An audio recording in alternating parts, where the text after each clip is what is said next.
बात प्रयागराज के उस नाविक परिवार की करेंगे जिसकी सक्सेस स्टोरी यूपी के सीएम योगी आदित्यनाथ ने पूरे देश को सुनाई थी। आज एक बार फिर वो नाविक परिवार चर्चा के केंद्र में है, लेकिन इस बार चर्चा में उसकी सक्सेस स्टोरी नहीं बल्कि क्राइम स्टोरी है।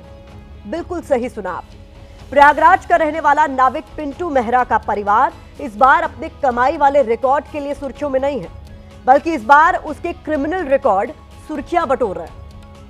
आज अपने नाविक का सच सुनकर सीएम योगी आदित्यनाथ का सिर भी चकरा जाएगा। आज के खुलासे पर हमने एक पोस्टर भी तैयार किया है। पोस्टर को हमने नाम दिया है 30 करोड़ी नाविक की क्राइम स्टोरी। सीएम योगी जब महाकुंभ की सफलता का श्रेय ले रहे थे, तब उन्होंने यूपी विधानसभा में इस परिवार की कामयाबी का किस्सा सुनाया था। सीएम योगी ने बताया था कि कैसे इस परिवार ने 45 दिन चले महाकुंभ में अपनी 130 नावों के जरिए करीब 30 करोड़ रुपए की शुद्ध बचत की थी।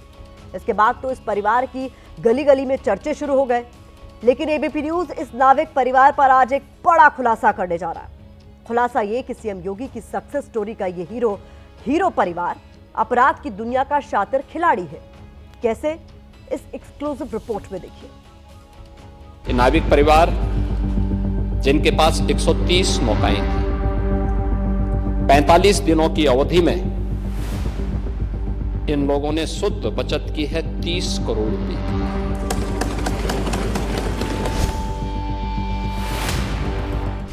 जैसे ही सीएम योगी ने यूपी विधानसभा में इस नाविक का जिक्र किया, प्रयागराज का पिंटू महारा परिवार पूरे देश के फोकस में आ गया। लोग बातें करने लगे कि एक नाविक नाव चलाकर 30 करोड़ रुपए कैसे कमा सकता है। किसी ने इसे महाकुंभ में उमड़ी करोड़ों वाली आस्था की भीड़ का असर बताया, तो कुछ लोगों को सीएम योगी का यह दावा हजम नहीं हुआ। वो बोट की संख्या और किराए का हिसाब किताब लगाकर कमाई के आंकड़ों का सच निकालने में जुट गए। सीएम योगी की तारीफ के बाद परिवार भी काफी खुश था। घर में मीडिया के कैमरों का जमावड़ा लगा था।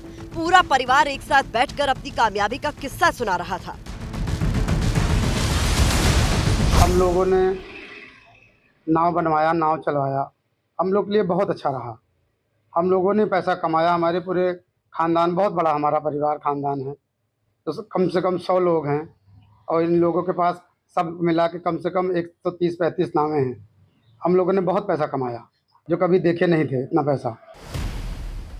इस बीच नाविक पिंटू महारा परिवार को लेकर चौंकाने वाला खुलासा हुआ है।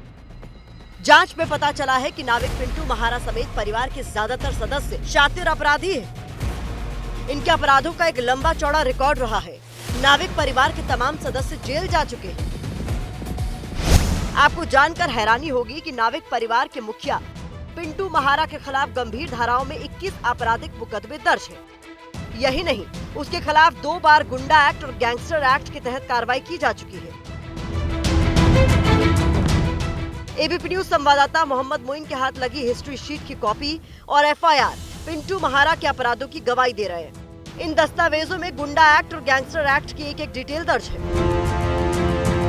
पिंटू महारा के परिवार का पुराना आपराधिक इतिहास रहा है। दबंगई और वर्चस्व की लड़ाई के चलते परिवार के 5 सदस्यों की हत्या भी हो चुकी है। आसपास के इलाके में परिवार की छवि दबंगों और माफिया जैसी है। इस नाविक परिवार का मुखिया पिंटू महरा है। पिंटू महरा के खिलाफ पहला केस 2005 में दर्ज हुआ था, जब इसकी उम्र महज 23 साल थी। पिंटू के खिलाफ 21 मामलों में हत्या के प्रयास, रंगदारी मांगने जैसे गंभीर क्रिमिनल केस दर्ज है। 2010 और 2016 में इसके खिलाफ गैंगस्टर एक्ट के तहत कार्रवाई की गई। इसके अलावा 2013 और 2015 में गुंडा एक्ट के तहत केस दर्ज हुआ। पिंटू महारा कई बार जेल जा चुका है। कई सालों तक जेल में रहने के बाद वो कुछ महीने पहले ही जमानत पर बाहर आया है। आरोप है कि जेल में रहते हुए भी वो कई लोगों को धमकाने का काम करता था।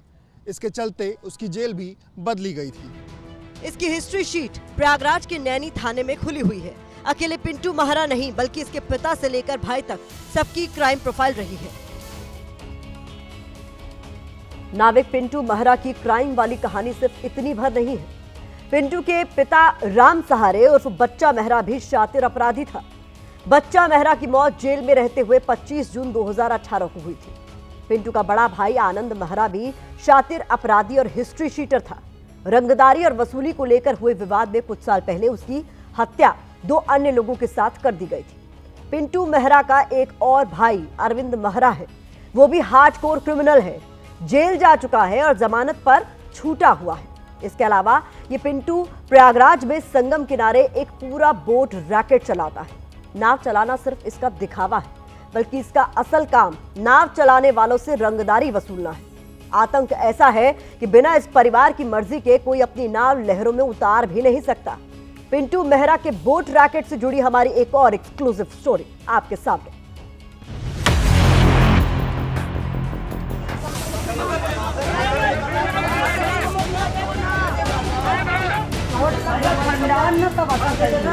कोई सुनवाई नहीं हो रहा, लेडीज को मारा गया, लेडीज को खोपड़ी भी फोड़ा गया। अरे गाली कहते रहे, गाली ने चप्पल से मारा।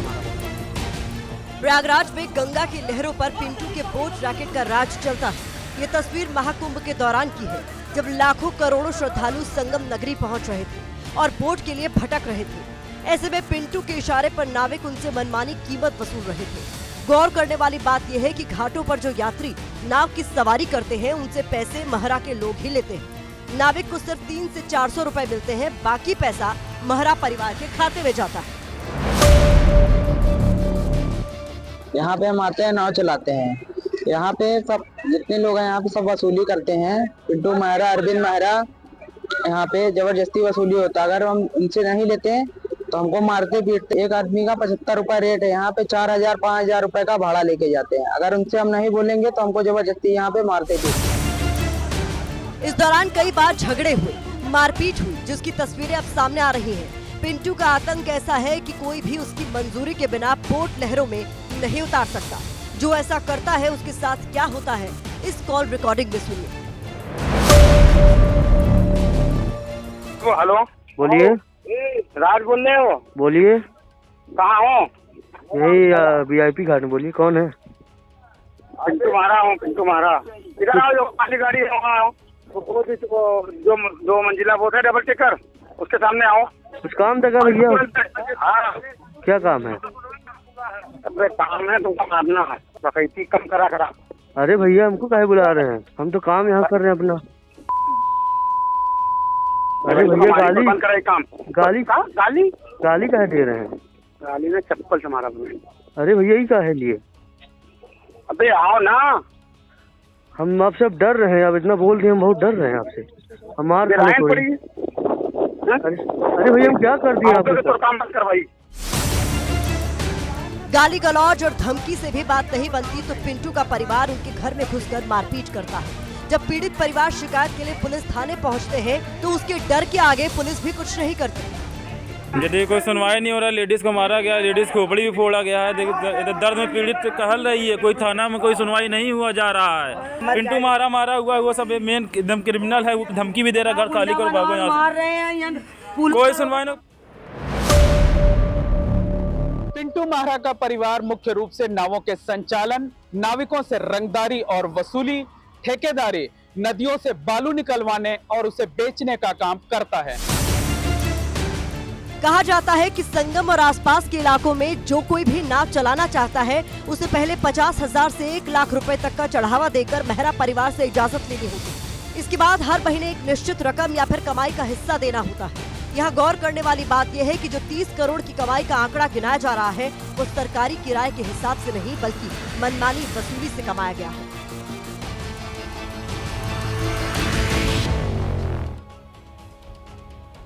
पिंटू मेहरा का साम्राज्य कितना बड़ा है, इसका अंदाजा इस बात से लगाया जा सकता है कि ये परिवार कुंभ और माघ मेलों में चेकर्ड प्लेटें यानी लोहे की प्लेटें सड़क बनाने, उसकी प्लेटें जो लोहे की प्लेटों की सड़कें हैं वो बनाने और बिजली के सब स्टेशन तैयार करने और लाइन बिछाने का काम करता है।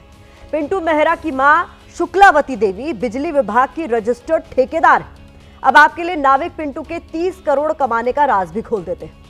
महाकुंभ के दौरान प्रयागराज मेला प्राधिकरण ने अलग अलग घाटों से संगम तक जाने का किराया 75 से 160 रुपए तय किया था। एक नाव पर 2 चालकों के साथ अधिकतम 8 लोग ही बैठ सकते थे।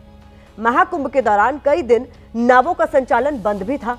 अगर मान लिया जाए कि मेहरा की कुल 130 नावों ने रोजाना संगम के 8 चक्कर लगाए, हर बार अधिकतम 8 श्रद्धालु बैठे और सभी ने औसतन 100 रुपए किराया दिया, तो इस हिसाब से एक नाव से रोजाना 6400 रुपए की कमाई हुई। इस तरह 130 नाव से पूरे महाकुंभ के दौरान अधिकतम 3,74,40,000 रुपए की ही कमाई संभव है। यानी सरकारी रेट पर 30 करोड़ की कमाई मुमकिन नहीं है। ये तभी संभव है जब श्रद्धालुओं से मनमाने ढंग से मोटी रकम वसूल की गई हो। हालांकि पिंटू का परिवार कह रहा है कि श्रद्धालुओं ने खुश होकर जो टिप या बख्शीश दी है वो भी इसमें शामिल है। नाविक पिंटू मेहरा पर इस खुलासे के बाद कुछ सवाल उठ खड़े हुए हैं। सवाल यह कि क्या सीएम योगी को इसके बारे में जानकारी नहीं थी?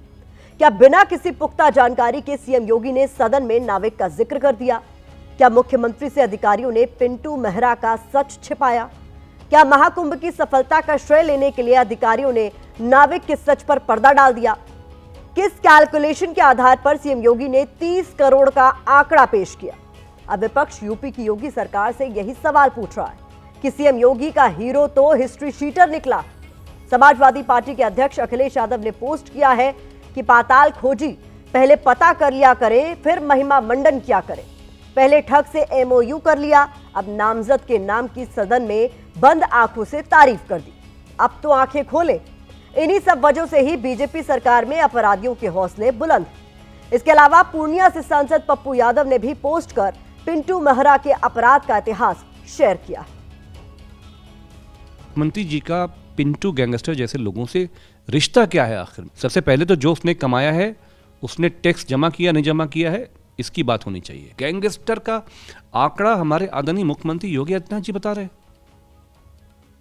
गैंगस्टर से क्या प्रेम है चीफ मिनिस्टर ऑफिस को? जो भी माफिया हैं, क्रिमिनल्स हैं, ये सब भारतीय जनता पार्टी के जुड़े हुए लोग हैं। मुख्यमंत्री जी ने जिस परिवेश में वो बात की है वो निश्चित रूप से कुंभ के आर्थिक फलक के आधार पर उन्होंने कहा है कि कैसे लोगों को इसमें रोजगार मिला। देखिए, समाजवादी पार्टी का तो पूरा का पूरी रीति नीति है कि कुंभ से जुड़े हुए हर एक अवसर को, हर एक घटना को किस तरह से क्रिटिसाइज किया जाए।